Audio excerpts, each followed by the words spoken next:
बिस्मिल्लाहिर्रहमानिर्रहीम। Welcome to ईगलसॉफ्ट HTML programming का ये लेक्चर नंबर 16 है और आज हम डिस्कस करेंगे कि हम HTML के अंदर टेबल को किस तरह क्रिएट करते हैं। तो हमेशा की तरह आज भी हम नोटपैड का ही यूज़ करेंगे। मैं सर्च करता हूँ नोटपैड, तो मेरे सामने नोटपैड आ जाता है। अब मैं कोडिंग को स्टार्ट करता हूँ। इसका मैं थोड़ा सा फ़ॉन्ट है जो इसका साइज़ मैं थोड़ा सा इंक्रीज़ कर लेता हूँ। ऑलरेडी भी वो इंक्रीज़ है, लेकिन फिर भी स्टार्ट करते हैं। HTML को हम क्लोज़ करते हैं। अगर आप ईगलसॉफ्ट पर न्यू हैं तो ईगलसॉफ्ट को आप सब्सक्राइब कर लीजिए, और अगर आपने पिछले लेक्चर HTML के नहीं देखे तो आपसे गुजारिश है कि आप वो भी देख लें ताकि आप एक अच्छे वेब डेवलपर बन सकें। बॉडी का भी हम टैग क्लोज़ करेंगे। हेड के अंदर हम टाइटल यूज़ करेंगे।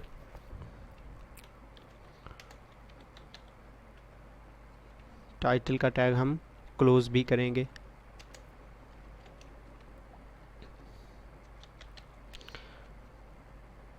टाइटल के अंदर हम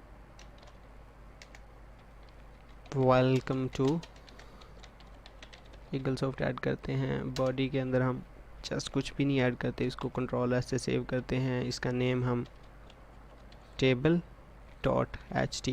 क्योंकि आज हमने टेबल को क्रिएट करना है। टेबल उसका नेम है .html, ये एक्सटेंशन है। अगर आपने पिछले लेक्चर देखे हैं तो आप बाखूबी जानते हैं, और अगर आपने पहले लेक्चर नहीं देखे तो आपसे गुजारिश है कि आप वो लेक्चर देख लें। आप यूट्यूब पे जाएं, वहाँ पे सर्च कीजिए ईगलसॉफ्ट HTML, तो वहाँ पे आपको ईगलसॉफ्ट के तमाम HTML के लेक्चर मिल जाएंगे। इसको सेव किया। अब डेस्कटॉप पे जाते हैं तो एक फ़ाइल क्रिएट हो चुकी है। मैं इसको ब्राउज़र में ओपन करता हूँ। बॉडी के अंदर कुछ भी नहीं है। टाइटल के अंदर वेलकम टू ईगलसॉफ्ट आ चुका है। आज हमने क्रिएट करना है टेबल। तो टेबल क्रिएट करने के लिए हमें टेबल का टैग ओपन किया, तो टेबल का टैग हम क्लोज़ भी करेंगे। अब टेबल का टैग ओपन करने के बाद और क्लोज़ करने के बाद इसके अंदर जाके हम एक चीज़ टाइप करेंगे, TR मीन टेबल रो। हम टेबल के अंदर एक रो को क्रिएट कर चुके हैं। TR open, TR close, it's mean a row is created in HTML। इसके अंदर टेबल की एक रो क्रिएट हो गई, उसके अंदर हमें कुछ कॉलम भी बनाने हैं, तो हम यूज़ करेंगे TH, और TH को हम क्लोज़ भी करेंगे। यहाँ पे मैं कुछ भी टाइप कर देता हूँ, ईगलसॉफ्ट। इसको मैं सेव करता हूँ और ब्राउज़र में जाके ब्राउज़र को रिफ़्रेश करता हूँ तो ईगलसॉफ्ट आ गया। लेकिन टेबल जो हमने बनाया था उसके अंदर, इसका टेबल के अंदर जाहिर सी बात है टेबल का बॉर्डर आता है, लेकिन यहाँ पे बॉर्डर नहीं आया। तो बॉर्डर लाने के लिए हमें टेबल की कमांड के अंदर जाना है और यहाँ पे टाइप करना है बॉर्डर, जस्ट बॉर्डर, और Ctrl+S से सेव किया। ब्राउज़र में जाते हैं, रिफ़्रेश करते हैं तो उसका बॉर्डर आ चुका है। अब ये जो TR है ये है उसकी रो, और TH ये है उसकी हेडिंग। मैं इसको कॉपी करता हूँ, पेस्ट किया, एक दफ़ा और पेस्ट कर देते हैं और आप देखते हैं तो ये देखें, मतलब TR एक रो है, मतलब TR यहाँ से यहाँ तक ये एक TR है। ये TH मतलब टेबल की हेडिंग है। TH एक TH ये है, एक ये है, और ये है, 3 TH हैं। मतलब एक TH यहाँ से शुरू हुई, यहाँ पे ख़त्म होगी। दूसरी TH यहाँ से शुरू हुई, यहाँ ख़त्म होगी, और तीसरी यहाँ शुरू हुई, यहाँ से ख़त्म होगी। TR mean table heading. अब मैं एक और चीज़ करता हूँ कि यहाँ पे टेबल का मैं जो है ना विड्थ, इसको मैं यहाँ पे सेट करता हूँ। Width is equal to, within double quotations, 600 pixels. तो ये उसकी टेबल की जो विड्थ है वो 600 पिक्सल्स आ चुकी है। अब ये टेबल की हेडिंग है, तो मैं हेडिंग को थोड़ा सा चेंज करूँगा, क्योंकि हम टेबल क्रिएट करने जा रहे हैं। तो हम एक डेटा इस टेबल के अंदर पुट करेंगे, नेम के बाद जेंडर, और जेंडर के बाद एज, इसको सेव करते हैं। तो ये देखें वहाँ पे नेम, जेंडर और एज आ चुकी है, लेकिन इसमें एक और चीज़ है कि नेम की जो विड्थ है, इसके सेल की विड्थ कुछ और है, जेंडर की कुछ और है और एज की कुछ और है। लेकिन हमें एक चीज़ का ख्याल रखना है कि यहाँ से यहाँ तक इसकी विड्थ जो है वो 600 पिक्सल ही है, क्योंकि हम वहाँ पे उसकी विड्थ को सेट करके आ चुके हैं। अब नेम को जो विड्थ हो वही जेंडर को हो और वही एज को हो। हमने इसको इक्वल टू, मतलब हमारे पास टोटल जो विड्थ है वो है 600 पिक्सल। हमें इन तीनों सेल्स को 600 डिस्ट्रीब्यूट करनी है। तो इसका मतलब ये है कि हम अगर 200 पिक्सल्स हर सेल को दें तो वो 600 पूरी हो जाती है।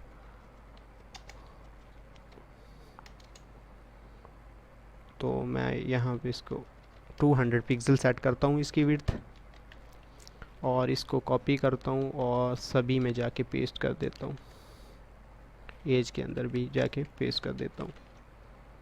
अब ये देखें उसकी जो विड्थ है वो तमाम तीनों सेल्स की विड्थ एक जैसी हो चुकी है। अब ये एक रो है। अब यहाँ पर हमने डेटा पुट करना है, मतलब यहाँ पे और सेल क्रिएट होने चाहिए। तो इसके लिए एक रो यहाँ से यहाँ तक एक रो क्रिएट हो चुकी है। अब हम इस रो के नीचे जाएंगे, क्योंकि एक रो के नीचे दूसरी रो क्रिएट होती है। तो यहाँ पे हम TR स्टार्ट करेंगे और TR को क्लोज करेंगे। It means that we are creating another रो।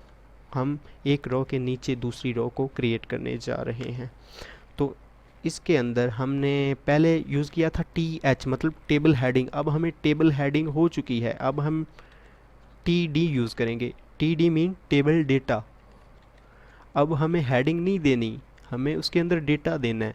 तो जो पहला TD है वो क्रिएट होगा नेम के बाद, मतलब नेम के नीचे क्रिएट होगा। यहाँ पर पहला TD आएगा, टेबल का पहला डेटा का जो सेल है वो नेम के बाद आएगा। तो अब नेम के बाद TD ये आ रहा है, तो यहाँ पे नेम मैं कुछ भी टाइप कर देता हूँ, उस्मान।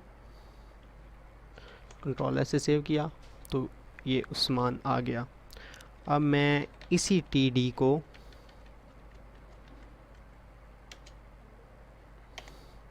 कॉपी करता हूँ और इसके बाद पेस्ट कर देता हूँ। ये दूसरी TD यहाँ पे आएगी, TD टेबल डेटा। तो ये जेंडर के नीचे आएगा। तो जेंडर क्या है? मेल, उस्मान मेल है। तो उसके बाद मैं एक और TD को पेस्ट करता हूँ, तो ये आएगी एज के बाद। तो उसकी एज को मैं यहाँ पे 20 से डिस्क्राइब करता हूँ। तो ये देखें यहाँ पे जो है TH मतलब एक TR, हमने एक रॉ को क्रिएट किया। जाहिर है हम TR को ओपन कर रहे हैं तो उसको क्लोज़ करेंगे, इसमें कोई डाउट नहीं है। हमने TR को क्रिएट किया, उसके बाद हमने TH मतलब हेडिंग को क्रिएट किया। हमने जितनी हेडिंग हमें रिक्वायर्ड हैं हम उतनी दफ़ा TH को यूज़ करेंगे और उसके अंदर जो हमें डेटा देना है हेडिंग के अंदर हम वो यूज़ कर लेंगे। उसके बाद हमें यूज़ किया TD को, मतलब टेबल डेटा। तो टेबल डेटा हमें जितनी हमारे पास हेडिंग होगी उतना ही हमें डेटा रिक्वायर्ड होगा, तो उतनी बार हमने TD को यूज़ किया और उनके अंदर हमने रिक्वायर्ड डेटे को पुट कर लिया। तो इसी तरह वो डेटा आ गया। हम यहाँ पे TH यूज़ कर रहे हैं, हम यहाँ पे TD भी यूज़ कर सकते थे, मतलब हमने यहाँ पे TH को यूज़ किया, हम यहाँ पे TD भी यूज़ कर लेते तो उसका भी यही मकसद था, उसने भी एक इसी तरह का ही रो क्रिएट करना था। लेकिन हमने एक चीज़ नोट नहीं की, हमने यहाँ पे TH को यूज़ किया, हमने TD को यूज़ नहीं किया। हम TD यूज़ कर सकते थे, लेकिन इसका मैं आपको बेनिफिट बताता हूँ। हमने यहाँ पे TH यूज़ किया। जब हमने पहली रो के अंदर TH को यूज़ किया उसके अंदर सेल क्रिएट करने के लिए, तो उसने उसको हेडिंग दी है, मतलब TH मीन हेडिंग। तो हेडिंग को उसने एक तो अलाइन कर दिया सेंटर, हमने कहीं पे भी उसको अलाइन सेंटर की कमांड नहीं दी। यहाँ पे इसके अंदर अगर हम उसको बाय डिफ़ॉल्ट अलाइन करना चाहते तो यहाँ पे हम कमांड यूज़ करेंगे align is equal to center right left whatever we want. लेकिन हमें कुछ ऐसा नहीं किया, लेकिन उसने बाय डिफ़ॉल्ट उसको अलाइन सेंटर कर दिया, क्योंकि TH के ज़रिए हमने उसको बताया है कि हम हेडिंग यूज़ कर रहे हैं और वो जानता है कि हेडिंग हमेशा सेंटर में होती है। एक बात तो ये होगी TH का बेनिफिट। एक दूसरी बात कि उसने, आप नोट कर रहे हैं यहाँ पे उस्मान और नेम नेम जो है वो बोल्ड है, लेकिन उस्मान ऐसा नहीं है। जेंडर बोल्ड है, मेल ऐसा नहीं है, एज भी बोल्ड है। तो टी एच यूज़ करने का दूसरा फ़ायदा ये हुआ कि उसको पता चला कि हेडिंग है, फिर वो ये भी जानता था कि हेडिंग हमेशा डेटा से बोल्ड होती है। तो इस तरह से हम यूज़ करेंगे, जब हम टी एच यूज़ करेंगे तो वो हेडिंग के लिए यूज़ करेंगे, टी डी हम यूज़ करेंगे तो टेबल डेटा के लिए यूज़ करेंगे। नॉर्मली हम टी डी हेडिंग के अंदर भी यूज़ कर सकते हैं, लेकिन वो दो चीज़ों का हमें फिर उसको बोल्ड भी करना पड़ता और उसको अलाइन सेंटर भी करना पड़ता, जो उसने बाय डिफ़ॉल्ट कर दिया। तो ये इसका बेनिफिट हो गया। अब हमें इसके नीचे मतलब डेटा काफ़ी सारा पुट करना है, तो इसके लिए हम टी आर से टी आर तक हम क्लोज़ करेंगे, मतलब इसको कॉपी करेंगे और इसके बाद हम पेस्ट कर देंगे टी आर, और 3 दफ़ा हमने पेस्ट किया तो ये 3 रो क्रिएट हो गई। पहली रो मतलब ये थी, उसका पहले सेल का ये डेटा था उस्मान मेल, और उसकी मतलब है नेम उस्मान है, जेंडर है, पहला मतलब उस्मान नेम, उसके बाद जेंडर और एज। अब ये दूसरा नेम मैं यहाँ पे कर देता हूँ अली, मेल है 22 कर देता हूँ। अब देखते हैं, तो ये अली मेल और 22। उसके बाद मैं यहाँ पे कुछ और पुट करता हूँ, जोया फीमेल और एज 21।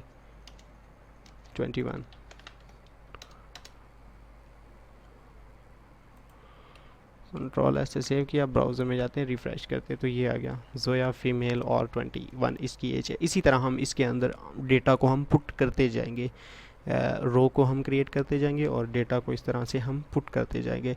अब मैं एक और भी टेबल आपको क्रिएट करके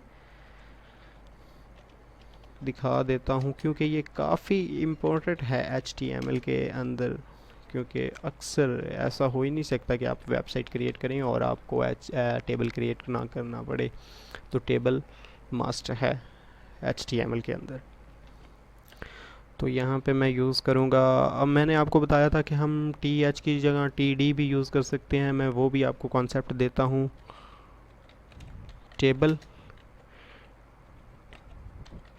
टेबल को क्लोज़ किया, TR, इसका मतलब ये है कि हमने एक रो को क्रिएट कर लिया है। उसके अंदर हम क्रिएट करने जा रहे हैं TD, मतलब टेबल डेटा को, और यहाँ पे मैं पुट करता हूँ ईगल सॉफ्ट। बॉर्डर उसका नहीं आया, बॉर्डर हमने उसको दिया ही नहीं, तो आए कैसे? तो ये आ गया, मतलब TR एक रो क्रिएट की, उसके अंदर TD एक मतलब टेबल डेटा को क्रिएट कर लिया। इसकी मैं विड्थ करता हूँ 1000 पिक्सल, तो इसकी विड्थ जो है 1000 पिक्सल्स हो चुकी है। इसकी मैं हाइट को भी इनिशियलाइज़ करता हूँ 400 पिक्सल्स, तो ये 400 पिक्सल्स उसकी हाइट भी हो गई। अब मैं TD, ये इसके अंदर जस्ट एक ही सेल है, ये पूरे के अंदर एक सेल है। मैं चाह रहा हूँ कि इसके अंदर मतलब है एक टेबल हो और इसके अंदर 2 सेल हों, एक इस साइड पे हो एक इस साइड पे हो। तो मैं इस TD को कॉपी करता हूँ और TD के बाद पेस्ट कर देता हूँ एक ही रो के अंदर। कंट्रोल ऐसे सेव किया, तो मेरे ख्याल में ये सेव नहीं हुआ, तो ये अब सेव हुआ। तो उसने वो एक मतलब है एक रो एक थी, उसके अंदर 2 TD थे, इसका मतलब ये है कि उसके अंदर 2 सेल थे, टेबल डेटा थे, तो उसने उसको एक रो को 2 सेल के अंदर डिवाइड कर दिया। अब ये अलाइन लेफ़्ट हो रहे हैं, TD हमने यूज़ किया है क्योंकि टेबल डेटा है तो वो अलाइन लेफ़्ट होता है। अगर हम TH यूज़ करते तो वो थोड़ा सा क्लेवर था, वो खुद ही समझ आता तो उसको अलाइन कर देता, लेकिन हम हेडिंग यूज़ ही नहीं कर रहे, तो हम यहाँ पे यूज़ करेंगे align is equal to center. हम यहाँ पे भी कर सकते हैं is equal to center. Control H से सेव करते हैं और ब्राउज़र में जाते हैं, रिफ़्रेश करते हैं तो वो सेंटर में आ गया। अब एक और चीज़ है, हमने उसको विड्थ नहीं दी लेकिन उसने उसको बाय डिफ़ॉल्ट ही मतलब है 500 पिक्सल एक सेल को दे दी, 500 पिक्सल एक सेल को दे दी। लेकिन हम चाह रहे हैं कि जो पहला है उसको आनी चाहिए, जो विड्थ है वो मिलनी चाहिए 300 पिक्सल और बाकी दूसरे को 700 वो बाय डिफ़ॉल्ट दे देगा, क्योंकि एक को 300 गई बाकी 700, तो उसने उसको बाय डिफ़ॉल्ट ही 700 दे दी। लेकिन हम यहाँ पे इसको फिक्स कर देंगे, क्योंकि अगर हम कुछ और क्रिएट करने चाहते हैं तो हो सकता है कि वो फिर इसमें चेंजिंग आ जाए, हम उसको इनिशियलाइज़ ही कर देते हैं। अब एक चीज़ मतलब है, हमने टेबल को क्रिएट करना, टेबल की हेडिंग और उसके अंदर डेटा को फिल करना हमने जान लिया। मतलब एक बॉक्स को क्रिएट करना भी हमने जान लिया, हमने 2 बॉक्स को क्रिएट किया। अब हम एक और चीज़ जाते हैं कि हम चाहते हैं कि ये इसका जो टेबल का बॉर्डर है ये बाय डिफ़ॉल्ट मैंने आपको सेट करना सिखाया है, लेकिन हम इसका साइज़ हम इसका साइज़ जो है वो कंट्रोल कर सकते हैं। हमने यहाँ पे बॉर्डर यूज़ किया था ना, तो हम अगर चाहें तो border is equal to within double quotation 1 pixel, तो ये चेंजिंग नहीं हुई। इसका मतलब ये है कि 1 पिक्सल उसका बाय डिफ़ॉल्ट था। जब हम कुछ भी मेंशन नहीं करेंगे तो इसका मतलब ये है कि टेबल को जो बॉर्डर दिया जा रहा है वो 1 पिक्सल है। लेकिन जब हम इसको सेट करेंगे, मैं अब यहाँ के 4 पिक्सल करता हूँ, तो अब आप जब मैं ब्राउज़र को रिफ़्रेश करूँगा तो ये इसका जो बॉर्डर है वो 400 पिक्सल का हो जाएगा। पहले 1 है, सॉरी 400 नहीं, जस्ट 4, तो पहले 1 है और अब ये 4 हो जाएगा। तो ये देखें इस तरह से इसका जो बॉर्डर है वो बढ़ता जाएगा। इस तरह से हम बॉर्डर को कंट्रोल कर सकते हैं। और हम बॉर्डर के कलर को भी कंट्रोल कर सकते हैं। मतलब ये बाय डिफ़ॉल्ट ब्लैक है, मैं चाहता हूँ बॉर्डर कलर क्या होना चाहिए, border colour is equal to green, तो अब उसको ग्रीन कर देगा।